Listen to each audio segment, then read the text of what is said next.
1월 29일 배상훈 정종군의 막장 토론회 정종군입니다. 배상훈입니다. 예. 오늘 허겁지겁 뛰어오시지 않으셨어요? 누가? 우리 편집장님이. 예. 이전에는 저기 컴퓨터와 촬영 기기가 있는데 가서 버튼 누르고 이거 쫙 갔는데 이제 안전 자리에서 뭐죠 이게 사바사바 딱 누를 수 있는 시스템을 구비를 해가지고 여유롭게 앉아 있습니다. 업그레이드 됐죠. 잘 들리시죠? 예. 자 이제 사실상 뭐 어제 저녁부터 연휴가 시작된 거라고 봐야겠죠. 예, 오늘 아침 보니까 뭐 경부고속도로 꽉 막혀 있더라고요. 예, 어떤 뭐 지금 내려가시는 분들은 잘 고생 좀 하시겠죠. 예, 예. 그리고 잘 다녀오시기 바랍니다. 예. 그나마 뭐 어젠가 그저께부터 좀 날씨가 춥다고 했는데 별로 춥진 않던데 네. 생각했던 것보다. 딱히 이렇게 많이 춥진 않은 것 같아요. 예. 예. 약간 좀 음. 우리 로라님, 예. 효신님, 문주님, 73님, 한다나님, 자, 호청천님, CSI님 반갑습니다. 예. 요요님 반갑습니다. 예. 자 제가 이제 이것도 가능합니다. 이 자리에서 이 자리에서 이제 예. 이건 이 배상훈 얼굴, 정종군 얼굴 이렇게 세팅까지 세팅도 가능합니다. 가능하다. 예. 역시 사람이 뭔가 새로운 걸 하나 알게 되면 이게 기쁘더라고. 그럼요. 배움의 기쁨. 예. 예. 이정임님, 한다나, 최수진님, 예. 예, 반갑습니다. 다 해피설. 해피설. 예. 아니 우리 배 선생은 어디 설 때 어디 뭐 어머니 뭐 딱히 저희는 그런 건 없어요. 예. 왜냐하면 이제 코로나기도 하고 예. 또 뭐 이제 가족들이 뭐 자주 보니까 뭐 딱히 뭐 그렇지는 않은 것 같아요. 비니 쓰셨냐고 물어보네. 예. 아니 왜냐하면 또 일각에서는 벗고 나오니까 너무 또 이게 무서워 보인다. 뭐 이런 썰이 있어가지고 감출 건 감추자. 그래서 뭐 머플러 목도리도 했잖아요. 아니 목도리 한 거는 안에 반팔 입었는데 추웠어. 그러니까.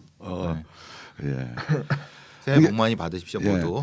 저는 우리 저 양친이 다 돌아가셔가지고 원래 설 추석 명절 때는 이제 제가 이 제일 큰 첫째기 때문에 저희 집을 다 이게 집결했어요. 여동생들이 넷이나 있으니까 다 부산에 있는데 집결하다가 이제 여기도 이제 아이들이 크니까 크고 또 거기 또 시댁도 있고 그렇죠. 갔다 와야 되고 부산이고 그러니까 한 10년 전부터는 아주 외로운 명절이 되더라고. 그렇죠. 그러니까 뭐 그렇죠. 그전 10년 전까지만 하더라도 저희는 한번 모이면 한 20명? 많이 15에서 20명까지 그 좁은 집에 그냥 그렇죠. 오고 그러다가 10년 전부터는 그냥 찬바람이 쫙. 근데 뭐 어떻게 보면 되게 자연스러운 현상이에요. 그렇죠. 네. 뭐 모여서 뭐 차례 지나고 이런 것만이 또 명절의 건 아니니까. 그렇죠. 예. 자, 하여튼 우리 설 연휴를 맞이해서 저희 아마 화요일에도 할 생각입니다. 예. 화요일 저녁에도 할 생각이니까 또 관심과 참여를 부탁드리고요. 오늘 사건 사고와 시사 이야기를 좀 해보죠. 오늘 사건 사고와 관련해서는 먼저 그 책이 하나 나왔는데 책 제목이 뭐냐면 사랑합니다 고객님이라고 하는 책이 하나 나왔어요. 이게 뭐냐면 콜센터 상담사들 있잖아요. 원래 콜센터 상담사가 이게 뉴스에 핫 이슈가 된 게 이제 코로나 확진 구로 코로나 뭐 코리아 빌딩 코리아 빌딩 여기 구로동 이쪽에 있었다. 네. 거기에서 이제 코로나 확진자들이 생기고 쫙 퍼지고 이러면서 말이 됐던데 원래 콜센터 노동자들 같은 경우는 그 코로나 확진 또 하나는 감정 노동의 최일선이잖아요. 그렇죠. 감정 노동 때문에 상처도 많이 받고 또 약간 뭐 어디 개그 프로그램의 풍자의 대상이 되기도 그렇죠. 하고 그런 건데 그런 것만이 아니라 콜센터 노동자들의 현실 상담사들의 현실이 꼭 예전에 80년대 70년대 구로공단 노동자들 특히 구로공단 여공들의 삶과 뭔가 약간 오버랩이 된다 이런 내용을 가지고 이런 관점을 가지고 좀 조사 분석한 책이죠. 예. 책 내용에 대해서 간단히 좀 설명을 좀 해주시죠. 일단은 뭐 김관옥이라고 하는 덕성여대 김관욱이라고 하는 덕성여대 문화인류학과 교수님께서 쓰시는 책이고요. 이게 이제 이분이 석사 논문을 이런 쪽으로 쓰셨나 봐요. 콜센터 노동자들을 이제 면담하면서 그리고 내용 자체는 그겁니다. 이분들이 노동을 하면서 벌어지는 다양한 어떤 상황에 대해서 일종의 참여 관찰 형태로 쓰신 책이고요. 그 속에서 이것이 어떤 심층 인터뷰와 현장 연구와 이론적 연구를 같이 담은 책입니다. 무려 10년 동안 이런 걸 했다고 하니까 참 여러 가지 공력이 필요한 어떤 연구 같아요. 예. 근데 뭐 이분이 원래 또 그 뭐 흡연, 담배 네. 또는 무슨 일 중독, 무슨 중독, 뭐 예를 들면 약물 중독뿐만 아니라 이런 데 대한 연구를 쭉 해오셨던 분이었는데 이 감시와 통제, 예. 콜센터에서 상담사들이 담배를 많이 피고 또 노동 관계 속에서 어떻게 이제 이 통제가 되고 어떤 왜 담배를 많이 피게 됐는가 뭐 이런 것들에 대해서 그러니까 물론 콜센터 상담사들 같은 경우는 보통 대부분 다 거의 99.9%가 여성이잖아요. 그렇죠. 여성들의 흡연율이 보통 한 6, 7%라면서요. 성인 여성의. 성인 여성. 그런데 이 콜센터 상담사 여성 노동자들 같은 경우는 흡연율이 거의 30%, 35%. 네, 3분의 1이 넘어요. 그러니까 상당히 그 충격적일 수도 있지만 이해는 하죠. 왜냐? 누가 봐도 스트레스가 높을 거잖아요. 근데 이 김관욱 교수님은 담배 피는 것 자체가 문제가 아니라 담배를 어떤 방식으로 피느냐. 왜냐하면은 실제로 그 저기 상담사 이렇게 하다 보면 나갈 수가 없잖아요. 그래서 그 좁은 공간에서 이렇게 우리가 보통 이렇게 이런 담배라고 하죠. 보통 이렇게 그 저기 중고등학생들이 이렇게 이 손가락으로 보는 되게 어떻게 보면 되게 불쌍한 그러니까 노동의 어떤 압박감, 그렇죠. 이게 이런 것들을 일시적으로 완화시키거나 일시적으로 좀 마비시킬 수 있는 대체 수단으로서의 이제 흡연 이런 게 되는 그렇죠. 거죠. 그래서 이제 그렇게 해서 이게 쳇바퀴 돌던 그런 상담 감정 노동의 스트레스를 어디 저 골방 같은 데 가가지고 이제 담배를 피고 집단 흡연을 하고 다시 돌아오고 그렇죠. 이렇게 소비가 되고 있다는 거 아니에요. 그렇죠. 이게 일종의 각성 효과도 되고. 그래서 이 교수님 같은 경우 그래서 이거를 예전에 저기 청계천 평화시장 노동자들 소위 말하는 그 봉제 노동자들 그렇죠. 내에서 시다들이 이제 뭐 타이밍 같은 각성제를 먹고 노동하던 그 유사하게 또 보시더라고요. 그렇죠. 그러면서 그걸 이제 우리 사회에서 가장 그 최악의 노동 조건에서 존재하는 노동자들 이런 개념으로 보시는 거죠. 그러니까 이게 원래 이게 콜센터라고 하는 게 그 뭐 수백 명이 있는데 이거 철저하게 감시를 하잖아요. 그렇죠. 제대로 이게 콜이 가는 것을 대응하고 있는지 그 과정에서 이 사람들이 뭐 제대로 친절하게 하는지를 철저히 감시하고 그 스트레스를 풀기 위한 방법으로 흡연 공간 같은 경우를 만들어주면서 잠시 왔다 갔다 하게 하고 심지어는 화장실 가는 것도 통제하고. 그래서 한꺼번에 뭐 몇 명 이상 못 가게 하고. 그래서 물을 못 먹게 하는 거예요. 예. 그래서 커피를 못 먹게 하고 담배 피게 하는 거예요. 그렇구나. 그런 개념인 거예요. 그리고 여기는 이 김관욱 교수님 말씀하시고 에어컨을 4월부터 튼다. 그래서 쾌적한 노동 환경을 위해서 그게 아니라 좀 춥게 만들어서 졸지 말라고 긴장하게 하라. 그게 아까 말씀드린 타이밍 약과 똑같은 그런 각성 효과 같은 걸 해나가는 거예요. 예, 참.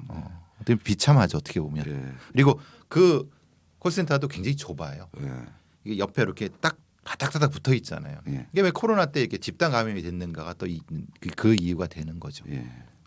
그러니까 이게 지금 특히 구로 같은 데가 예전에는 구로 공단이어서 그렇죠. 생산직 노동자, 남녀 노동자 그래서 뭐 공돌이 공순이라고 많이 불렸잖아요. 근데 약간 그러니까 약간 뭐 자기 비하적인 의미의 80년대에는 공순이라고 불리다가 지금은 콜순이라고 불린다. 이 현실. 그리고 구로 공단 자체가 이게 이제 IT 디지털 단지로 많이 바뀌어 버리면서 지금 구로 공단은 구로 디지털 단지와 가산 디지털 단지 다 바뀌어 버렸거든요. 나눠졌죠. 그러니까 여기에 또 지금 얘기하고 있는 콜센터 상담사들, 콜센터 업주들이 상당히 많이 밀집돼 있다고 그렇죠. 하는 그 거죠. 큰 건물에 네. 층마다 들어가 있거나 예. 이렇게 돼 있죠. 그리고 그들은 또 대부분 하청, 외주 이런 형태가 돼서 저임금에 시달리게 되는. 그래서 더더욱 그런 건물로 모여들게 되는 이런 상태가 되는 거죠. 예. 여기서 뭐 저희 지금 이 방송하고는 여기서 한 1km 전방이 바로 이제 대부분 이 구로 디지털 반경이 단지, 그런 가산 디지털 단지입니다. 네. 그러니까 단순히 감정 노동만이 아니라 이들의 노동 현실 상태가 70년대 따닥따닥 붙어 있었던 닭장집 그리고 그 공장 근로 형태에서의 어떤 뭐 타이밍 이런 뭐 완전히 열악한 감시 환경에서의 노동하고 그로부터 30년 40년이 지난 지금 2020년대에 디지털 난지라면 뭔가 있어 보이잖아. 그렇죠. 여기에서 콜센터 노동자들의 현실이 그렇게 멀지가 않다. 그리고 이제 여기서는 김관욱 교수님 말씀하신 거는 왜 하필 젊은 여성들을 집단적으로 이렇게 콜센터에 노동자가 쓰게 됐는가.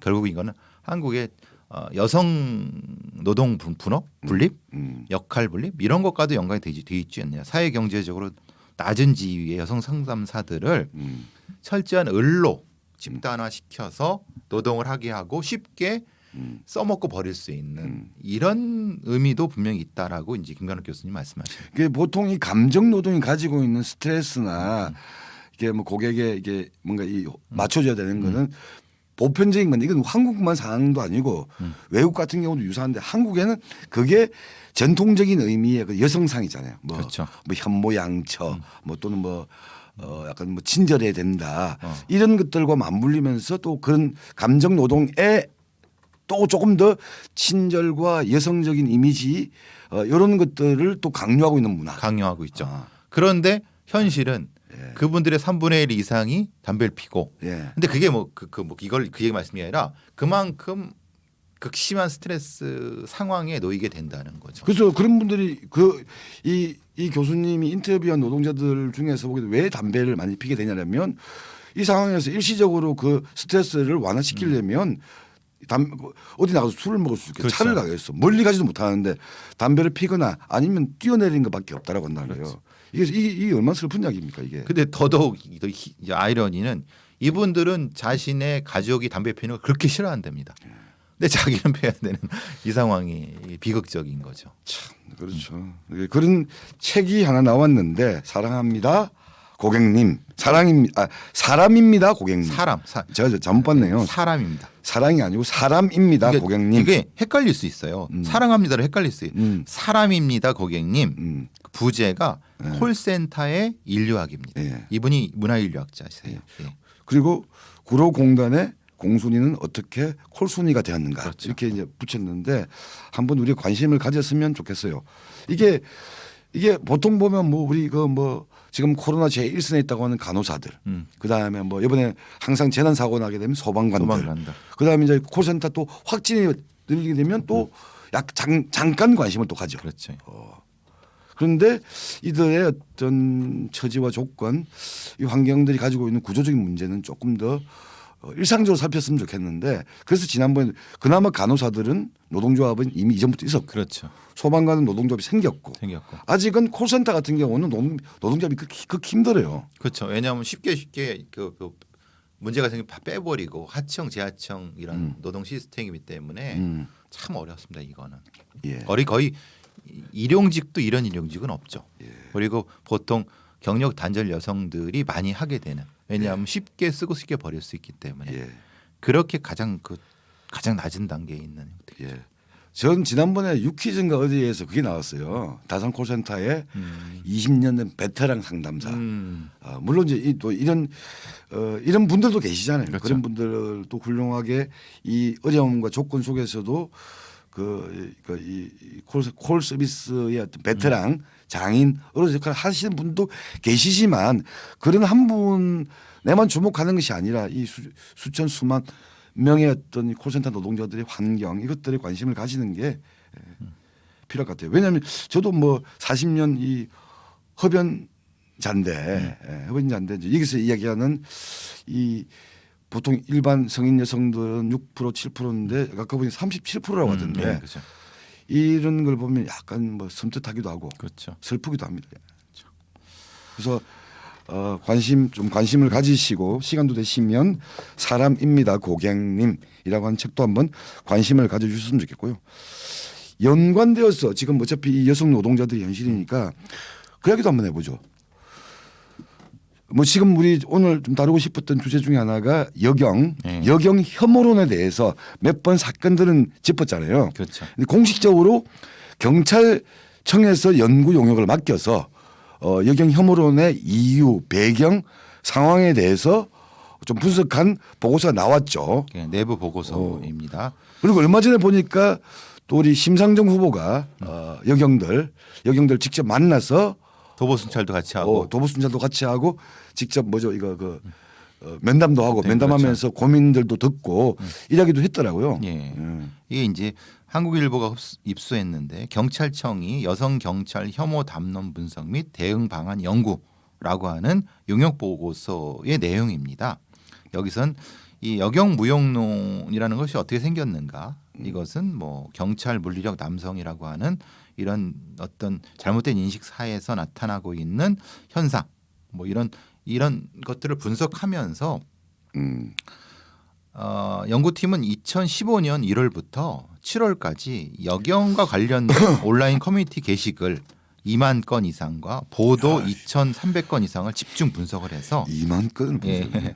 그리고 34세 이상의 청년 경찰 41명하고 관리자 6명을 포커스 그룹 인터뷰라고 하죠. FGI를 통해서 내부 인식도 하고 이 댓글 분석도 하면서 여경 무용론, 여경에 대한 혐오론 이런 것들이 어떻게 발생했고 그 원인이 무엇인가에 대한 분석을 한 보고서입니다. 그러니까 여경 혐오 이거는 인권 침해고 잘못된 거다라고 하는 말은 쉽잖아. 그렇죠. 그런데 이 여경 혐오론이 이게 생겨나고 이렇게 양산되고 확산되어 나가는 배경이 뭐냐. 그렇죠. 그걸 짚어야 되는 거고 그걸 짚으면서 예를 들면 여기 혐오론이라고 유포시킨 사람들에 대한 또 비판과 이거는 또 같이 병행해야 된다. 그렇죠. 그 얘기가 그러면 이 보고서에서 이 여경 혐오론이 생겨났던 어떤 구조적 상황적 요인을 뭐라고 지금 진단하고 있는 겁니까? 기본적으로 이제 일종의 여성에 대한 업무를 기본적으로 분리해 놨다는 거. 그러니까 애초에 여성을 별도로 뽑았다는 거. 나는 그러니까 이게 정확하게는 몰랐는데 예. 그러니까 쉽게 말하면 그러니까 남자 경찰 뽑는 루트 절차와 여경 뽑는 루트와 절차가 다르다는 거 아니에요? 완전히 다르죠. 그래서 여경이라고 해서 뭐 경찰청에 1월, 12월 말에 그 다음 연도에 그 경찰 뽑는 거에 대한 공고가 납니다. 거기에 보면은 지방 경찰청마다 몇 명씩 뽑고 그 공채 중에 여자 경찰 몇백 명, 남자 경찰 몇백 명 이렇게 성별로 분리해서 채용한다는 분리해서 거죠? 채용을 하고 그리고 분리해서 채용할 때는 지금 문제가 되는 별도의 체력 기준을 따로 적용해 갖고 그러니까 뽑아왔습니다. 남자 경찰 뽑을 때의 체력 기준, 여자 경찰 뽑을 때 체력 기준이 다른 거고, 그렇죠. 동시에 뽑는 게 아니고, 그렇죠. 그런 것도 문제가 있다고 보는 거 아니에요? 지금? 그렇죠. 그래서 이제 왜냐 그게 고착되게 된 이유가 그런 거다. 결국은 이 기본적인 어떤 인식은 애초에 여경을 뽑을 때 이 사람들은 별도의 일반 경찰의 업무가 아니라 보조. 약간 그 이 경찰이 하는 건 힘들고 어렵고 뭐 육체적인 건데 그 중에서 일부 여성들이 할 수 있는 것만 이렇게 하다 보니까 그런 사람들을 뽑게 되고 그렇게 되다 보니까 이제 속단 말로 하면 시다바리 개념을 뽑은 그런 거야. 개념을 뽑았던 거죠. 그래서 제가 일했을 때도 꽃순이 이런 얘기가 나왔어요. 그래서 그 얘기는 쓰지 말자. 왜냐하면 이런 겁니다. 지방경찰청장이나 이런 어떤 기관장이 새로 바뀔 때 여경들 치마 입혀갖고 꽃 이렇게. 그건 근데 그게 뭐 20년 전 얘기니까 10 몇 년 전 얘기니까 내부에서도 하지 마라. 이게 여성을 왜 이렇게 하느냐. 근데 그런 어떤 그래서 그때는 이제 뭐 일반직으로 이렇게 돌렸다가 그 뒤는 안 했다가 이렇게 되는 부분도 있어서 애초에 문제는 뭐냐면 이 분리 관행 확산의 근본적인 원인은 성별 직무 분리 관행이 문제다. 애초에 아까 말씀드린 것처럼 애초에 직무 배치에서 여성을 써보지도 않고 배제했다. 그러니까 이 사람들도 도보순찰이라든가 강력계라 이런 데에서 충분히 할 수 있다. 왜냐하면 여성이라고 다 똑같은 게 아니고 남성들이 다 똑같은 게 아니지 않습니까? 남성들도 힘이 약한 남성이 있을 수 있고 여성도 무술 잘하고 힘 있는 여성도 있을 수 있잖아요. 거기서 관련된 부분을 거기에 맞게끔 써야 되는데 애초에 쓸 생각이 없었던 부분이었던 거죠. 이 보고서에서 보니까 경찰 이러면 치안, 물리력, 남성이 하는 거야. 일단 여기에 그중에 일부 예외적이고 보조적이고 부수적인 거는 요거는 여성이 맡아도 되겠다. 이렇게 설정되었고 그래서 남자 경찰 왜냐하면 경찰 일반 임무는 그냥 일단 뭐 몽둥이 들고 이게 나쁜 놈도 때려잡는 거니까 남자가 일반인데 그러니까 일반적인데 예외적으로 여성 경찰은 따로 뽑는 거다. 이게 고착화되어 있다는 거 아니에요? 고착화됐고 그럴 때 가장 나왔다는 게 대여성 업무 전담. 그게 뭔지 아시죠? 그렇죠. 뭐 하다못해 시위 진압할 때 그겁니다. 시위 진압할 때도 여자를 뭐 체포하고 이러는 건 여경들이 하는 거잖아요.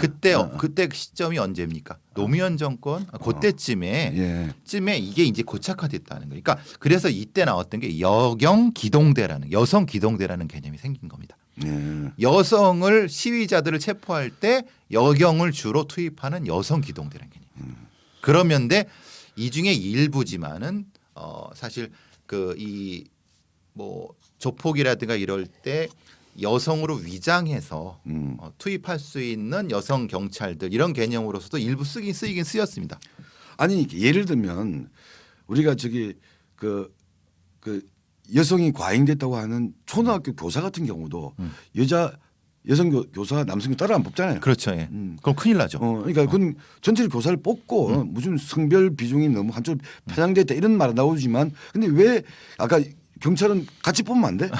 같이 뽑으면은 이제 문제가 그렇게 되면 같이 뽑게 되면은 체력 기준 문제를 애초에 해결했어야 돼요. 그러니까 지금 이대남들이나 주장하는 여성 혐오를 얘기했던 사람들이 얘기하는 게 예를 들면 남자 경찰 뽑을 때는 체력 기준 철봉, 특거리 10개, 그렇죠. 여자는 1개. 뭐 이렇게 되는 거죠. 뭐 팔굽혀펴기 여기는 뭐 50개, 여기는 5개. 무릎 대고 하는 거, 뭐 이렇게 하고, 뭐 이게 윗몸 일으키도 약간 뭐 작게 하고 이런 것들이 지금 그렇게 이제 바뀌겠지만 이렇게 뽑아왔다는 얘기예요. 그러니까 이대남이라고 하는 분들도 문제 제기한다. 왜 니들은 그렇게 뽑고 편한 보지만 가느냐 그리고 대부분 내근직으로 가느냐 이런 문제 제기가 지금 이대남 논란의 핵심 중에 하나인 거죠. 아니 그러면 외국은 어떻게 뽑아요? 외국은 이렇게 뽑지 않습니다. 물론 이제 일부 이렇게 하는 나라도 있는데 대부분은 같이 뽑아요. 같이 뽑아서 그러니까 그 여성들도 똑같이 써요. 그러니까 기준을 따로 하지 않아요. 그러니까 어쨌든 경찰의 제일 주요 임무가 치안 유지이기 때문에 그렇죠. 치안 유지에 필요로 하는 어떤 지적 능력 그건 필기로 검사할 거고. 그렇죠. 근데 치안 유지 업무를 하기 위한 신체적 능력 이거는 남성이든 여성이든 그 최소 기준은 있을 거 아니에요. 최소 기준하고 지금처럼 뭐 팔굽혀펴기 이런 것이 아니라 실전에 가까운 예를 들면 체포 능력 아니면 거기서 어떤 버티기 능력 이런 걸로 중심 실전 위주의 종목으로 해고 거기에 따라서 채용을 하죠. 여기 보고서에서도 현재와 같은 분리 채용은 뭐 두 가지 문제가 있는 건데 하나는 애초에 경찰을 그 남자가 일반적이고 여자는 보조적으로 보는 어떤 성분리 개념 시각이 들어가 있는 시각이 거죠. 깔려 있는 거고 그렇죠. 이거는 뭐 30년 전 40년 전부터 쭉 지금까지 오게 됐던 거죠.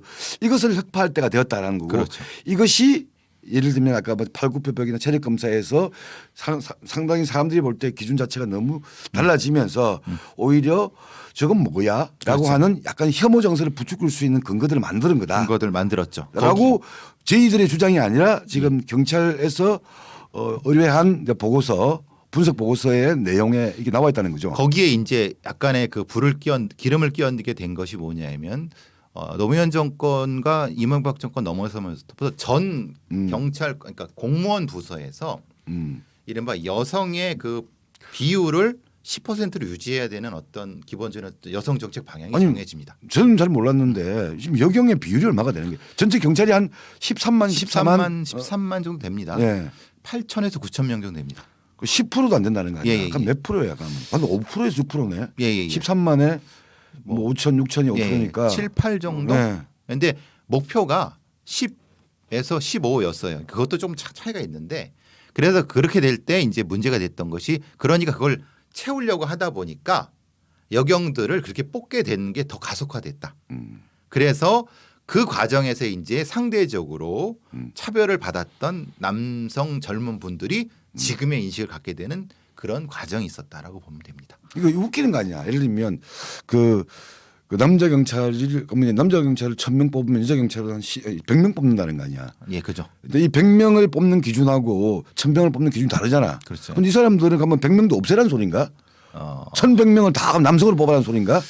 그건 아닐 것 그렇죠, 같고 그건 아니죠. 예를 들면 1,100명을 뽑더라도 그 기준이 남자 기준, 여자 기준 이런 뭐 팔굽혀펴기 몇 개 이런 문제가 아니라 말씀하셨던 대로 최소한의 치안 유지 활동을 하기 위한 최소한의 어떤 신체적 능력, 검정 이거는 남녀 공이 가야 된다. 이거 공이 아니에요? 가야 되는 거죠. 거기에서 여자가 더 뽑힐 수 있고 덜 뽑힐 수도 있는 거잖아요. 그렇죠. 그게 이제 앞으로 경찰청도 그렇게 지향하려고 하지만 바로 되지는 않을 거고. 근데 대신 지금까지 해온 방식의 체력 검정은 아니다. 실전에 가깝게 실전에 응용할 수 있게끔 뭐 저 과목이 바꿔야 된다라고 하는 것이 지금의 대책. 아니 그것도 뭐 예를 들면 시험의 기준인 거고 시험 바로 통과했다고 바로 못하니까 그렇죠. 또 예, 일상적으로 예. 훈련해야 되는 거 아니에요. 그게 그렇죠. 지난번에 그 인천에서의 그 층간 소음 문제도 생겼던 그렇죠. 거고 그렇죠. 최소 기준, 그러니까 최소 시험에서의 그 어떤 치안 유지 활동을 하기 위한 육체적, 신체적 기준의 측면을 남녀 이렇게 차이를 두는 문제가 아니다. 이게 1번이고 그렇죠. 2번은 그렇게 들어가서도 일상적인 어떤 이런 치안 유지 활동을 위한 훈련 이런 것들이 일상화되고 끌어올려야 그렇죠. 된다. 네, 끌어올려야 되죠. 그러니까 우리 텔레비전에 영화 보게 되면 미국에서는 예를 들어 미국의 그 뭐 예를 들면 그런 거 있잖아요. 뭐 LAPD 네. 이런 데 보면 여자들 좀 세잖아. 그렇죠. 그러니까 몸이 세다거나 이게 우락부락하다는 게 아니라 뭔가 제압도 하고 이렇게 하잖아요. 그렇죠. 네. 그러니까 그렇게 해야 된다는 겁니다. 근데 그것이 지금 여러 역사적인 과정을 거치면서 2000년대 초반부터 역사의 과정을 거치면서 왜곡돼 왔기 때문에 결국은 그 결과가 지금 이대남들의 주로의 역영 혐오론으로 귀착된 것이 아닌가라고 하는 것이 지금 이 연구 보고서의 결론이고 대안은 아까 편의점 말씀하신 것처럼 그렇게 바꿔야 된다. 뭐. 그래서 그게 뭐 신체 검증이라고 하는 게 팔굽혀펴기나 그러니까 턱걸이 이거로 보는 건 아니겠죠. 그렇죠. 경찰이 해야 될 어떤 그 치안 활동에서 유지되는 필요로 하는 어떤 그런 측면이겠죠. 그러고 여기에서 당연히 해야 되는 것은 남성들한테도 육아휴직을 주고 여성들 그러니까 지금 뭐냐 여성들만 육아휴직을 가져 여경들만 육아휴직 가져. 그러면 또 이제 남자들 또 쟤들 필요할 때 그렇죠. 가버리네 또 뭐 또 이런 식의 또 비아냥이 생기니까 그러니까 이거의 전제는 뭐냐면 남자들한테도 육아휴직을 주고 그러면 결국은 이 육아라고 하는 것이 남자 공의하는 거다. 그러니까 여자들만 임신해서 빠지기 때문에 남자 경찰들이 상대적으로 불이익 받는다는 것을 없애야 된다는 거예요. 그 전제가 돼야 된다는 거죠. 예. 제가 봐도 그렇게 가는 게 맞는 것 같아요. 예. 저는 그렇게까지는 잘 몰랐어요. 이렇게 철저하게 성별로 나누어서 뽑는다. 이거는 몰랐던 거죠. 저는. 그렇죠. 그런데 뭐 예를 들면 뭐 특채 이런 경우는 또 다를 수 있잖아요. 왜 경찰 행정학 특채라든가 과학수사 특채라 이런 거는 그거 없습니다. 그러니까 성별로 따로 보지 않아요. 네, 보지 않습니다. 근데 다만 메인 경찰의 메인은 어쨌든 수백 명씩 뽑는 이제 여경 남경 이걸 이렇게 뽑고 그러니까 그리고 또 하나는 뭐냐면은 여기서 한국의 경찰 서울 경찰만의 독특한 게 이제 100일단이라는 제도가 있어 갖고 청와대 외곽 경호하는 게 몇백 명씩 뽑습니다. 그러니까 그래서 거기는 여자는 안 뽑습니다. 아예 남자만 뽑습니다. 그러니까 그 사람들이 상대적으로 여경들 뽑는 분들에 대해서 그런 생각도 가질 수 있죠.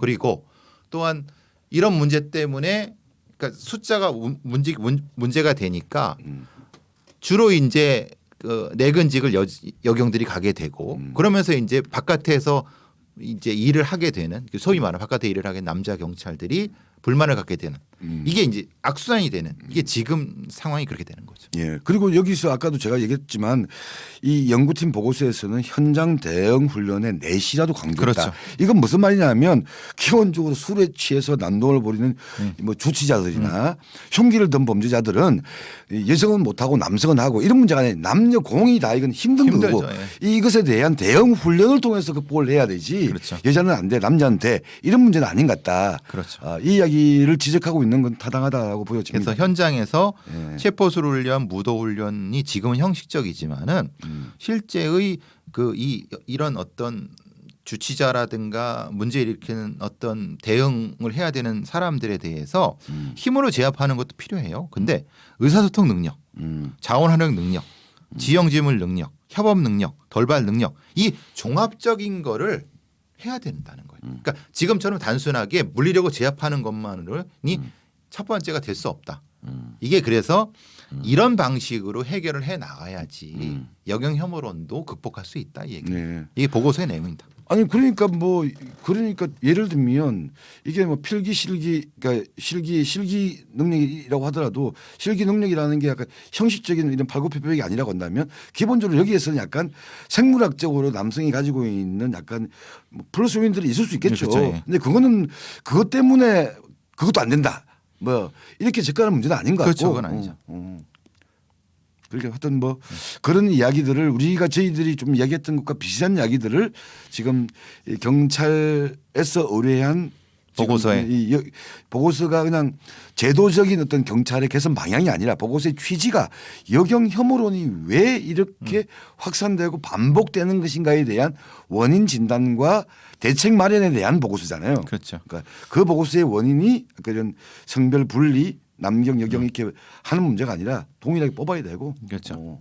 그거를 이제 마이너한 심상정 후보가 주장하는 것이 아니라 메이저인 윤석열 이재명 것도 역시 이런 취지의 얘기를 하면은 지금처럼 이제 감정적인 대립 이대남과 여성들의 이런 어떤 뭐 젠더의 문제 이렇게 대립 이렇게까지가 아니라 합리적인 대안을 마련할 수 있을 텐데 이 메이저 후보들은 그 얘기를 안 하잖아요. 그렇죠. 물론 뭐 그런다고 하더라도 약간의 이견들이나 여전히 불평불만들은 뭐 문제적인 있을 수 있겠지. 그게 뭐 세대별로 나올 수도 있고 성별로도 다를 수가 있겠지만 그래도 지금과 같은 뭔가 이 적대적인 관계, 그러니까 여성 혐오 뭐 이런 식으로 가는 문제는 이제 아닐 수 아니죠. 있다. 그러면 이렇게 하면 안 보는 되죠. 예. 의미 있는 보고서라는 생각이 들었습니다. 예. 자, 오늘 뭐 이 관련된 주제가 우리 콜센터 상담사에서 여경 혐오론의 구조적 이유 하나 더 갑시다. 저 보니까 최근에 뭐 실리콘밸리가 우리한테는 뭔가 있잖아요. 그 창의적이고 혁신적이고 뭔가 선망의 대상인 직장이잖아. 그렇죠. 이러면 그것의 뭐 한국적 버전이 예를 들면 IT 업체로서의 뭐 네이버라거나 뭐 또 저 카카오나 이런 데가 또 선망의 대상이잖아요. 근데 이 실리콘밸리의 상황도 좀 많이 처참하다면서요. 그렇죠. 이거 노동 환경에서 보게 되면 아시다시피 마이크로소프트의 빌 게이츠가 그 여직원과의 뭐 부적절한 관계라고 못해 어떤 그것 때문에 상당히 내부적으로 이제 타격을 받았죠. 그런데 지금 이 이야기 나왔던 게 지금 MS 마이크로소프트가 무슨 블리자드 네. 난 액티비전 블리자드 인수하는 과정에서 약간 좀 더 이게 좀 부각이 됐다면서요. 그렇죠. 액티비전 블리자드라고는 우리 편집장 모르시지만은 좀 강조하지는 마세요. 굉장히 그 대단한 그 게임 업체입니다. 그거 뭐 우리나라의 뭐 NC 소프트는 저리 가라 할 정도의 엄청나게 세계적인. 난 NC 소프트는 NC 다이노스밖에 몰라. 그 회사 맞습니다. 근데 이제 그 회사가 지금 MS한테 팔렸습니다. 근데 팔리게 된 이유가 원래는 이 정도로 팔릴 수가 없습니다. 거꾸로 블리자드가 MS를 완전히 헐값에 샀다며. 거꾸로 생각하면은 블리자드가 MS를 먹을 정도 그래도 된다는. 진짜로? 예, 그러니까 이건 좀 과장이집니다. 근데 블리자드가 지금 내부적인 성범죄 문제로 주가가 폭락하면서 MS가 그렇죠. 헐값에 해버렸다. 헐값을 먹은 거죠. 근데 그 배경에 IT 업계의 사내 성폭력 그동안 만연해 왔던 상당히 이 고질적인 형태의 성 문제가 주요 핵심 문제다. 블리자드라는 특정한 회사 내부의 그 회사에서의 어떤 사고가 아니고. 그렇죠. 실리콘밸리 전반적으로 만연한. 그래서 아시다시피 구글이라는 데가 원래 노조가 없었어요. 그렇죠. 지금 이번에 생겼어요. 네. 왜 생겼느냐? 직장 내 괴롭힘이라든가 이런 부분 때문에. 아니 구글 이런 데는 하여튼 선망 아니야? 그러니까 노조가 혁신적이고 창의적인 직장 문화. 노조가 필요 없죠. 그런데 실제로 배워보니까 이건 노조가 없으면 안 되겠다. 이런 문제가 생기는 거죠. 그 정도예요? 그 정도의 어떤 거죠. 실리콘밸리의 심각한 위기다. 이건 어떤 그 성과의 문제가 아니라 내부 구조적인 문제. 어떤 구조가 있길래? 이것도 뭐 경찰 같은 경우 아까 남경, 여경 이렇게 따로따로 뽑듯이 뭐 그런 문제가 있는 거 그건 아닐 거고. 사실 그 다음 김범수 회장이 일종의 재벌식 경영 카카오 자기 가신들을 주로 이렇게 재벌 이렇게 하잖아요. 근데 그 사람들이 주로 누구냐? 자기하고 옛날에 뭐 같이 참여했던 학교 때부터 했던 그 집단이 강한 어떤 마초적인 강한 어떤 연대가 있는 남성적인 연대가 있는 이런 집단들이라는 거예요.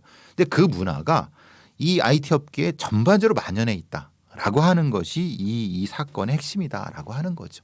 그러니까 다른 외부인 특히 이제 여성 엔지니어들 이제 프로그래머들을 끼워주지 않는 그 사람들을 어떤 자기의 일종의 대상으로 보는 이런 어떤 사내 문화가 처음엔 뭐 그냥 별거 아니었 줄 알았는데 이게 실리콘밸리에 만연해 있는 것이 아니냐.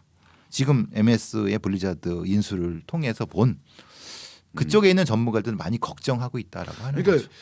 우리가 일반적으로 직장 내 갑질 또는 직장 내 뭐 성희롱 뭐 이런 문제들은 알잖아요. 그래서 그것에 법으로도 규제하고 있는 건데 그런데 이런 문화 그나마 갑질이라고 하는 수직적 관계가 아니라 수평적 문화인 것 같고 예를 들면 성희롱 성추행 것 같은 것보다는 이런 낡고 봉건적인 것보다는 조금 더 나은 환경일 것 같은 선망의 대상인 실리콘 뭐 이런 IT 뭐 테크 기업 이런 데서 오히려 더 심하다. 더 심하다. 왜냐? 엔지니어, 소프트웨어 프로그래머들의 91%가 다 남성이라고 합니다. 좀 희한하죠. 우리가 생각하기에는 성평등적이고 상당히 여성의 그 프로그래머들이나 이런 기술자들이 많을 거라고 생각하는데 실제로 평균적으로 실리콘밸리에 있는 여성 엔지니어들 남성인의 구분을 보니까 92% 정도가 다 남성이라고 합니다. 그것도 이상하잖아요. 그 여성들을 왜 못 들어가게 할까? 아니면 못 들어갔나? 그게 결국은 이 사내에서 벌어지고 있는 상당히 조직 문화 자체가 여성들한테는 친화적이지 않다. 그러니까 애초에 못 버티고 나가는 거다. 이런 느낌을 갖는 거죠. 근데 그런 과정에서 아까 블리자드 같은 경우에서 벌어졌던 성폭력이라든가 이런 문제가 그냥 또라이 한두 놈의 문제가 아니라 언제든지 그런 인화성 있다는 거 아니에요. 블리자드에 벌어졌던 사건은 그런 겁니다.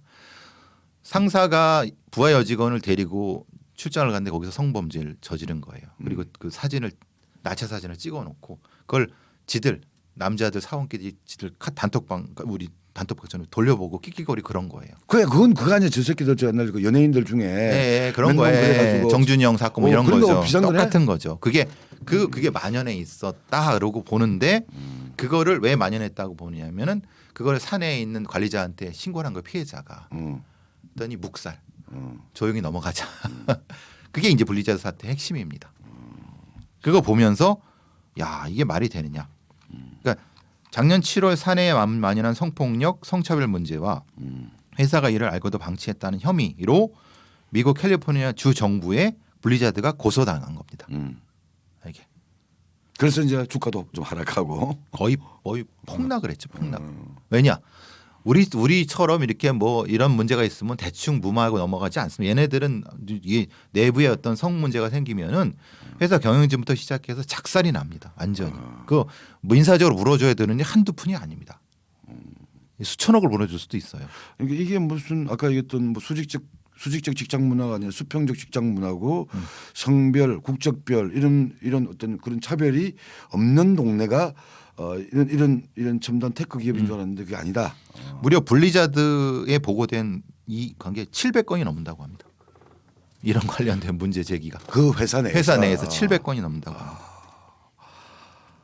그게 그 이유 중에 하나가 아까 그 엔지니어나 CEO나 뭐 이런 데 내에서 그 절대적인 남성 우위 그리고 남성들 중심의 문화. 아니 이거하고 예를 들면 우리 그 아들 또래들이 그 게임 중독하고 되는 거하고 글쎄요 그게 또 예를 들면 일베 문화 지금은 이제 일베에서 약간 또 진화해 가지고 뭐 요새 커뮤니티 같은 경우도 이런 그런 얘기 하잖아요. 뭐 이대남 얘기 그렇죠. 하면서 그 커뮤니티 꽉 쥐고 있다. 이런 문화하고도 연결되는 건가 혹시? 그건 이렇게 보면은 지금 NC소프트의 문제, NC소프트에서도 우리 대표적인 그 게임 회사죠. 우리나라에 사내 성희롱 폭로글이 올라왔는데 여기서는 뭐냐 특정 부서의 직원들이 잦은 어떤 여직원들을 성희롱하면서 그 여직원들이 퇴사를 했다는 거예요. 그러니까 아예 그 회사 문화 자체가 그런 문화가 아니겠느냐. 여성들을 못 버티게 하는 문화. 그러니까 그게 그런 뭐 그런 것일 수도 있고 좀 조심스럽죠. 왜냐하면 이게 뭐 이런 테크 기업들이 이런 사내 성폭력 자체가 구조적이다라는 건 맞는데 NC소프트가 그걸 방치했다. 이건 또 좀 조심스러우니까. 근데 문제 제기가 지금 지속적으로 NC소프트를 대상으로 되고 있는 건 맞습니다. 그래서 남성이 지배하는 기술 산업이라고 하는 개념을 가지고 이 문제를 다루고자 하는 거죠. 무려 이 업계에 종사하고 있는 여성 노동자들의 4분의 1, 40 그 정도가 성희롱 성폭력을 경험했다라는 것이 공식적으로 나온 보고서의 내용입니다. 그럼 상당히 큰 겁니다. 왜냐하면은 이거는 보고되지 않은 게 훨씬 많거든요. 그러면 대충 한 반 정도는 성 어떤 희롱이라든가 성 문제에서 고통을 받았다고 보는 게 맞습니다. 근데 이게 이런 거죠. 밤새 프로그래머 이거 작성하고 같이 이렇게 으쌰으쌰하고 뭐 합숙하고 이런. 그러면 여성들을 끼워주지 않는 이런 문화. 글쎄 그걸 뭐라고 해야 되나 이런 부분들도 크다는 거예요. 하여튼 저희도 몇 번 그건 봤어요. 지난번에 뭐 그러니까 네이버 내에서 직장 갑질 문제하거나 그렇죠. 그러니까 카카오 이런 문제 있었는데 이거는 어떤 이 성별 문제가 아니라 갑질 문화가 의외로 세다. 그래서 굉장히 센 거죠. 그래서 무슨 수평적인 창의적이고 혁신적인 직장 문화를 만들어 나가는 IT 뭐 첨단 대기업이라는 이미지가 아니구나라는 생각은 하고 있었는데 네이버에서 그런 일이 벌어졌죠. 근데 그게 이제 여기서는 외국 같은 경우는 특히 미국 같은 경우는 이게 이제 성범죄, 성차별, 성폭력 문제와 이게 맞물리게 되면 더 심해지는 거 아니에요. 더 폭발적. 직장 내 갑질 앤드 성 문제. 성 문제. 그렇죠. 예. 네이버는 이제 직장 내 갑질 문제였었죠. 그리고 소위 말하는 성골들이 장악하고 있어서 다른 데는 못 들어오게 해서 네이버 자체가 굉장히 계급적인 문화 아니냐 이런 문제가 지난번에 있었던 것이죠. 그러니까. 그래서 이 미국이란 사회가 노동조합에 대해서 이렇게 우호적인 데가 아니에요. 그렇죠. 당연히. 우호적인 데가 아니고 또 노동조합 만들고 대표성을 가지기도 상당히 힘들거든요. 그렇죠. 그런데 이 지금 얘기하고 있는 첨단 테크 기업 내에서 그 꿈의 직장이라는 구글 내에서 노동조합이 만들어진 거고 작년 그게 1월에 만들어졌죠. 거의 아주 예외적인 사례예요. 나머지는 못 만들어 지금. 그렇죠. 아예 아예. 만드는 것 자체가 어려운 시기인 것 같고 그러니까 이런 어떤 그럴 거 아니에요. 뭔가 피해를 봤어. 피해를 봤는데 담당자한테 올렸는데 묵살해. 우리 지난번에도 한국에서 그런 일이 많았잖아요. 그렇죠. 문제 제기했는데 문제 우리가 그때 뭐였죠? 그 대법원에서 판결 나왔던 거 성범죄를 알리는 이메일을 썼다가 사실적시 명예훼손이. 명예훼손 걸렸던데 그것도 사실 담당자가 가해자였던 거잖아요. 그렇죠. 그래야 된 거죠. 그러니까 눌러버리니까 그러면 문제 제기할 수 있는 데는 그게 아니면 그리고 법 아니면 자신들의 어떤 노동조합 이거밖에 없는데 노동조합은 IT 쪽에서는 거의 힘이 없어. 만들어지기도 힘들어. 악마화돼 있죠. 그리고 상사나 이쪽이 충분히 자기를 대변해줘서 문제를 풀어간다는 보장도 없어. 그렇죠. 유일한 게 지금 소송밖에 없는 거고. 그렇죠. 그러니까 지금 블리자드가 소송이 걸려 있는 거 아니에요? 그렇죠. 있고 블리자드도 지금 그 ABK 노동조합 연합이라는 것이 설립 작업 진행 중이라고 합니다. 예, 참. 이런 문제 때문에. 예. 원래는 이런 빅테크 기업들이나 이런 데는 노조가 필요 없다고 생각되는 거. 왜냐하면 잘해주니까. 그렇게 다 알려져 있지. 그러니까 잘해주고 뭐 평등한데 뭐 굳이 뭐 우리가 스트라이크 이렇게 뭐 있어라고 하는데 실제로는 그게 아닌 거죠. 구글도 노동조합이 만들어지고 블리자드 노동조합이 형성 중이라면 우리가 생각하는 어떤 이런 테크 기업이라든가 첨단 어떤 IT 기업이라는 개념은 뭔가 좀 환상이 아닐까 싶습니다. 뭐 그들이 가지고 있는 좋은 조건도 있고 좋은 것도 있겠죠. 근데 그게 항상 뭐 파라다이스는 아니라는 거. 그렇죠. 그래서 누군가에게 김범수에게서는 파라다이스겠지. 그렇죠. 그런데 거기 있는 노동자들에게는 그렇지 않겠죠. 그 제목이 참 충격적이죠. 실리콘밸리는 비겁했다. 그녀들의 외침을 못 본 척한 성희롱밸리. 성희롱밸리. 이렇게 너무 좀 거기에 저기 종사하는 사람들한테는 좀 그렇지만은 이게 조선일보의 정식 기사 내용입니다. 그러니까 이렇게 보면 저는 어쨌든 이 진보 쪽에 어떤 인터넷 매체를 하다 보니까 그러니까 노동조합이라면 뭐 자동차 무슨 어디 뭐 지하철 그렇죠. 뭐 이런 뭐 대공장 같은 데서 밀집되어 있는 네. 노동자들 같은 경우는 대부분 많이 조직이 되어 있어요. 그렇죠. 그런데 지금 노동조합을 가장 필요로 하는 곳 아까 예를 들면 소방관 네. 그다음에 우리 콜센터 상담사. 그다음에 IT 이런데 이런데 이렇게 시대가 바뀌어 나가면서 점점 등장하기 시작하는 직업들 새롭고 직업군이죠. 이런 부분들에 대해서는 오히려 이 노동조합을 만들기도 어렵고 노동조합의 인식도 안 좋고 그런데 그러면 노동조합의 필요 없을 정도로 그들의 노동 환경 조건 임금 처우는 아름다우냐? 그건 또 아니야. 절대 아니라는 거죠. 지금 이 상황을 보면. 그러니까 그러면 그것에 대한 불만의 분출은 어떻게 되느냐? 그렇죠. 그게 개인적으로는 아까 뭐 허변이 되거나 이런 뭐 이런 식으로 나타나기도 하고 또 세상에 가가지고는 또 이제 이게 무슨 혐오 대상을 찾게 되고 그 세상이 좀 더 안 좋아지고 있는 것 같다는 생각이 드는 거죠. 그래서 또 대선 후보로 넘어오겠지만 메이저한 이재명과 윤석열이란 사람이 이런 부분에 대한 즉 소외되고 지금 어떤 힘든 어떤 조직되지 않은 노동자들에 대한 처우 개선 아니면 그들에 대한 어떤 말을 좀 들어달라. 예. 응? 그리고 지난번 말씀드린 것처럼 이것이 결국은 그분들이 대통령에 나오신 뜻이 아니겠느냐라는 생각을 해봅니다. 예. 저기 제가 한번 버튼을 누르니까 저도 한번 잡아주고 네, 그렇죠. 너무 우리 배 선생만 잡아주니까 섭섭해하실 것 같아가지고 네. 저도 한번 잡아주면서 사건 사고는 이렇게 세 가지 한 정도를 좀 짚어봤고요. 뭐 이게 콜센터 상담사 콜센터 노동자들의 모습 여경 혐오론이 나올 수밖에 없는 구조적인 원인 여기를 짚어야 된다. 이걸 처방과 대책을 좀 해 나가는 것이 필요하다. 그냥 왜 너는 이렇게 사람을 혐오하니라고 비난한다고 문제가 풀리는 게 아니다. 그렇죠. 세 번째가 실리콘밸리, 성희롱밸리. 그렇죠. 예, 이런 얘기를 좀 다뤄봤고요. 시사 좀 얘기하시죠. 시사 얘기는 일단 이번에 그 TV 토론 갖고 자기들끼리 나름대로 힘겨루기를 하더만 최종적으로 결론은 어떻게 났습니까? 그러니까 TV 토론은 2월 3일 사자 토론을 시고 진행하기로 한 거예요. 그런데 이 윤석열 이재명의 양자 토론은 그건 TV 토론이 아니죠. 그렇죠. 둘만으로 이루어지는 TV 토론은 대단히 불공정하고 편파적이다. 그건 할 수 없다라고 법원 판결이 두 군데에서 나왔어요. 안철수 쪽에서도 저거 비민주적이고 인용. 불공정하다. 심상정이 그랬던 것도 다 동의가 됐기 때문에 양자 TV 토론은 이제 안 되는 건데 그런데 이 국힘이 상당히 우기면서 양자 토론을 하는 거야. 자기들끼리 합의에 의해서. 그리고 그것을 언론사에서 와서 중계하거나 취재하거나 하겠죠. 그거는 1월 31일 날. 너무 비겁한 거 아니에요? 정치가 정치에서 무슨 그런 비겁은 일상입니다. 그런가요? 그걸 정략이라고도 하죠. 그러니까 자기네들이 우리가 한다. 와서 니네들이 찍거나 하는 건 알아서 해. 그건 당연한 거고. 근데 그 정도로 시청률이 많이 나오고 관심을 가져오면 뭐 유튜브든 아니면은 저기 종편이든 달려 들어가고 할 거 아니에요. 당연히 그걸 보고 하는 거죠. 그렇죠. 그러니까 어쨌든 그럼 생중계가 될 거잖아요. 원래는 그러니까 방송 3사가 주최 주관하는 이 양자가 된 TV 토론은 불공정하다고 한 거고 안 되는 거고. 양자가 합의해서 하는 토론을 하면 되고 자기들끼리 그렇죠. 그걸 언론사 취재하는 건 하자가 없는 거죠. 하여튼 그거 가지고 한이 많이 시루다가 1월 31일 날 어쨌든 이재명 윤석열의 양자 토론은 진행이 될 거고 어딘가에서 또 방송에서는 다 나오겠죠. 그리고 2월 3일에는 방송 3사가 주관하는 사자 토론. 안철수 합의가 다 된 건가요? 네, 그렇게 된 것 같아요. 약간 뭐 지리 순서 이런 실무적인 건 하겠지만 이미 한다고 확정되었기 때문에 그걸 비켜갈 수는 없겠죠. 그러면 양자 토론은 주제가 결정이 됐나요? 그냥 아직도 안 건든 거? 양자 토론 둘이 하는 거. 둘이 합의가 됐는데 아직 언론에 노출은 안 된 것 같은데. 뭐 내용은 뭐 대장동만 한다 아니면 뭐 그런 건 없지. 그건 아니겠지. 예. 설마. 예.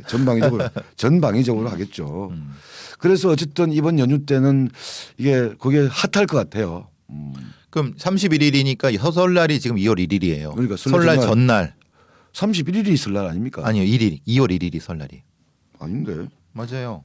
월요일이잖아요. 월요일이 31일입니다. 월요일이 그 설날은 2월 1일. 2월 1일인가요? 네. 설날 전날. 네. 빡 터지게 한번 봅시다. 뭐 어떻게 되는가. 거고. 이게 지금 어쨌든 어느 한쪽이 일방적으로 압도하지 못하는 대선 국면에서 상당히 어떤 이 분수령이 되지 않을까. 지금 보니까 다들 뭐 보고 있죠. 지지율이 뭐 어떤 데는 거의 같다고 하는 데도 있고 어떤 데는 좀 떨어졌다고 하는데 좀 뭐 그것도 좀 헷갈려요. 그러니까 12월 국면에서 보게 되면 윤석열이 한 5% 범위 내에서 앞서고 있었고 이게 무슨 또 이제 이준석하고 김종인하고 치고받고 김건희 이슈가 뜨면서 1월 달에는 뒤집어져서 이재명이 한 5 정도 앞서다가 최근에 또 뭐 이준석 표현에 의하면 이제 따라잡아서 지금은 거의 오차 범위 내에서 어드밴티지 윤석열 정도로 보거든요. 한 3 정도? 3 정도 범위고 거의 박빙이라고 봐야 되는 상황인 거고 여기 이제 안철수의 떡상이 지속은 되고 있는데 기세가 많이 떨어졌죠. 그렇죠. 17을 쭉 정점으로 올라가다가 약간 꺾인. 17을 정점으로 찍고 보통 10에서 한 10 한 2, 3. 2, 3. 그래서 한 9까지 떨어진 경우도 어떤 건 있고. 9도 나오잖아요. 그러니까 약간 이제 떨어져 있는 상황. 우리 심상정 후보는 칩거 이후에 한 1% 정도는 올라갔어요. 한 2% 최악의 경우는 1% 2% 나오다가 지금은 보니까 3%에서 4% 정도에서 나오고 있는 거고. 우리 허경영은 허경영은 뭐 됐어요.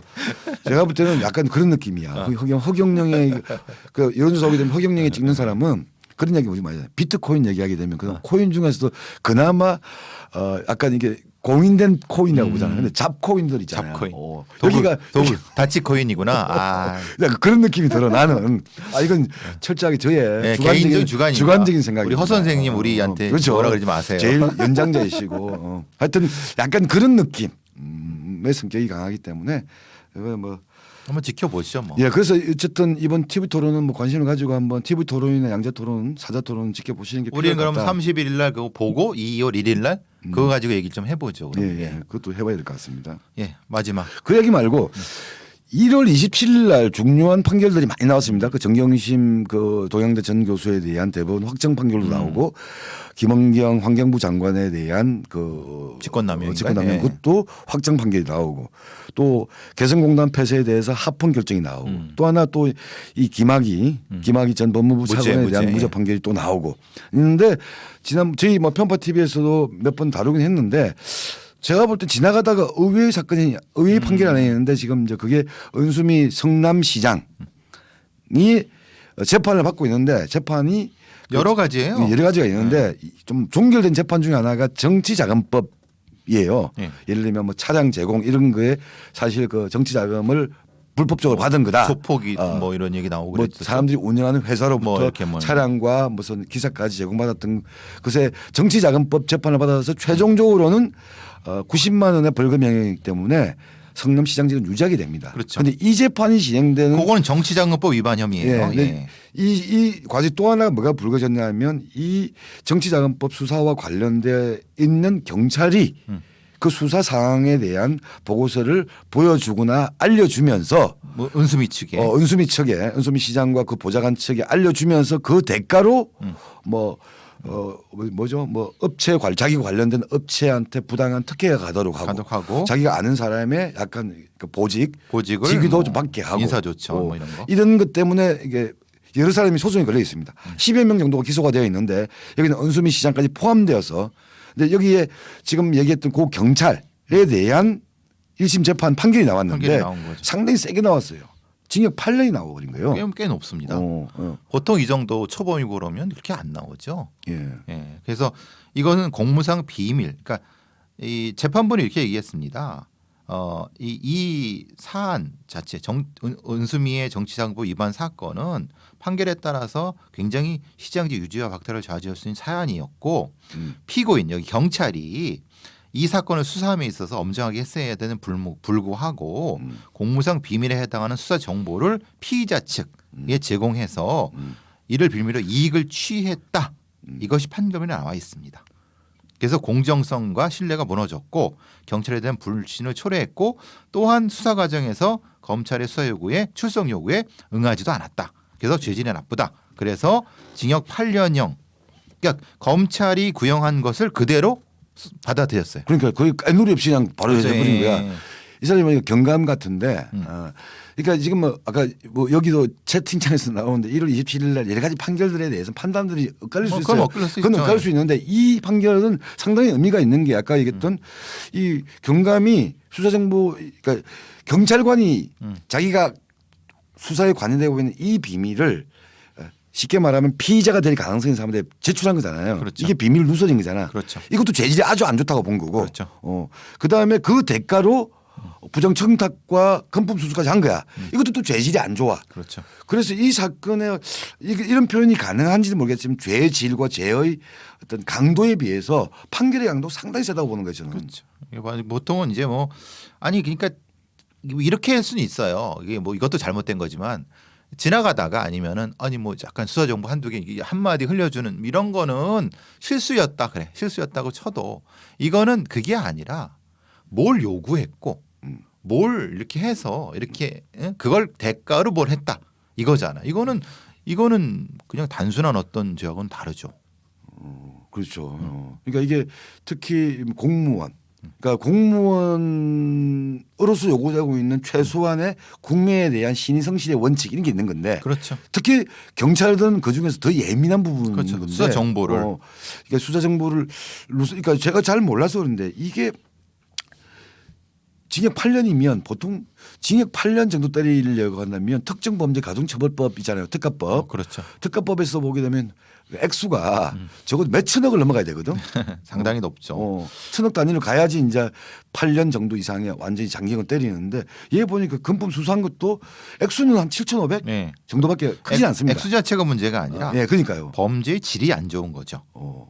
정보 제공하고 그 대가로 누구 한 사람이 청탁을 했고 그걸 또 실제로 이제 인사 청탁하고 업체 선정에 또 영향을 미쳐서 이렇게 하고 그러니까 이제 부정수뢰 수뢰 같은 일종의 뇌물이죠 뇌물 형태가 된 거죠. 그래서 그러니까 저는 상당히 의미 있는 판결이라고 보거든요. 이게 또 어쨌든 판례 한 기준 중에 하나가 될 건데 그러니까 경찰관이나 고위공직 이거는 뭐 경감이면 중견 계급이긴 하지만 경감 계급의 경찰관에 대해서도 네가 네 일을 가지고 국민의 어떤 신의를 배신하고 너의 개인적 사적 이익을 취득한 것에 대해서 법 일반적인 것보다 훨씬 더 엄격하고 가혹하게 판단하겠다. 다른 말로 하면 경감이 이렇게 했으면 조금 더 높은 경찰의 좀 더 고위직들 더 나아가서 정치인이나 이런 데 대해서는 더욱더 엄격할 수밖에 없는 근거를 제공한 거 아니에요? 그렇죠. 저는 참 이해하기 힘든 거는 그래요. 왜 은수미란 사람이 이랬을까? 뭐 그건 다른 문제고 뭐 그건 저는 뭐 근데 본인은 사실은 뭐 무관하다고 주장하고 있습니다. 당연히 주장하고 네. 당연히 지금 이거는 이 사람은 보고를 보여주고 청탁을 받은 죄로 지금 8년을 받은 거야. 그럼 다른 말로 하면 그 보고서를 보고 약간 이 사람의 어떤 그 부정 청탁을 들어준 것으로 추정되는 사람이 은수미 시장과 그 보좌관들과 쉽게 말하면 성남시 관계자들이잖아. 그렇죠. 이 재판이 진행되고 있는 거예요. 남은 건은 은수미 시장하고 그의 정책보좌관 그걸 직접 받았다고 보는 박 씨 정책보좌관 예. 그리고 그 경찰의 상관인 또 경찰관 또 있죠. 예. 이 사람 4명에 대한 재판은 또 진행 중이죠. 예. 그래서 그 재판도 아마 은수미 시장 측에 불리하긴 한데 지금 이게 유죄가 났으니까. 물론 본인은 뭐 전혀 무관하고 이거는 무죄를 주장하는 거니 그 재판을 봐야 되는 건데 하여튼 제가 참고하고 싶었던 거는 경찰관에게 요구되고 있는 것들을 이렇게 국민들의 신의를 배신했을 때 엄격하게 나오는 건 좋다. 액수가 중요한 게 아니다. 그렇죠. 아마 몇십억 몇백억 해먹은 게 중요.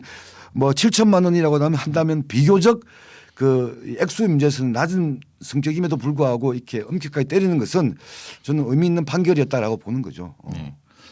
그럼 사실 뭐 좀 어떻게 보면 이런 수사 정보들이 공무원들이라든가 이런 선출직한테 넘어가서 참 이건 사실 이게 사실이라고 하면 질적으로 안 좋습니다. 이런 거는 왜냐하면 지역 토호들이 개입해서 지역 정치를 좌지우지해서 그 지역 정치를 좌지우지한다는 것 자체가 지역의 개발 사업과 연관이 되고 이게 완전 비리 복마전이 될 수 있는 거거든요. 이게 지금 경찰과 지역 건설업체랑 또 지역 관련과 이게 부처의 공무원 합쳐갖고 그러면 완전히 아사리판이 되는 거죠. 그 저는 그래서 뭐 공무원들에 요새 공무원 시험이 그냥 뭐 요새는 뭐 나이 30대 40대 직장 생활을 때려치우고 국급 공무원 시험 하듯이 공무원이라는 직업이 선망의 대상이 또 되고 있잖아요. 그렇죠. 안정적이니까.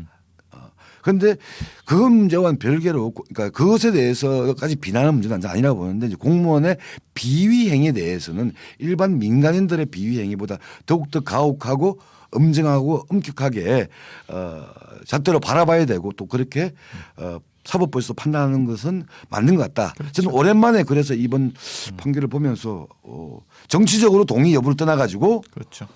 의미 있는 판결로 봐가지고 한번 이야기를 해보고 싶었습니다. 그래도 좀 오래 걸리겠네요. 이게 관련된 사건들이 한두 개가 아니니까 지금 이게. 그렇죠. 또 1심이고 또. 예, 좀 씁쓸합니다. 예, 하여튼 오늘 이야기는 요 정도로만 하고요. 더 몇 가지 있지만 또 설날 연휴가 되는 또 시작되는 시점에 너무 또 주구장창 얘기하는 것은 적절하지 않은 것 같고. 그 지난번 쓰던 그건가요? 뭐죠? 아니 빈이? 지난번 거는 저희 그 아들 거 그렇죠. 뺏어왔는데 이거 빵모자다 이건. 지난번에 썼건 제 그 둘째 아들 건데 약간 음발란상 같아. 그래서 그냥 제가 평소에 쓰던 걸로 왔습니다. 이 여기서 끝내도 되는 거 아니에요? 그렇죠. 그죠? 되죠. 예. 예. 어쨌든 예. 설 잘 보내시고요. 예. 우리는 이제 윤석열 이재명 그 맞짱 토론을 듣고 보고 그거는 듣고 오미크론은 경계하고 언거하고 이제 화요일 날 예. 뵙도록 하겠습니다. 예.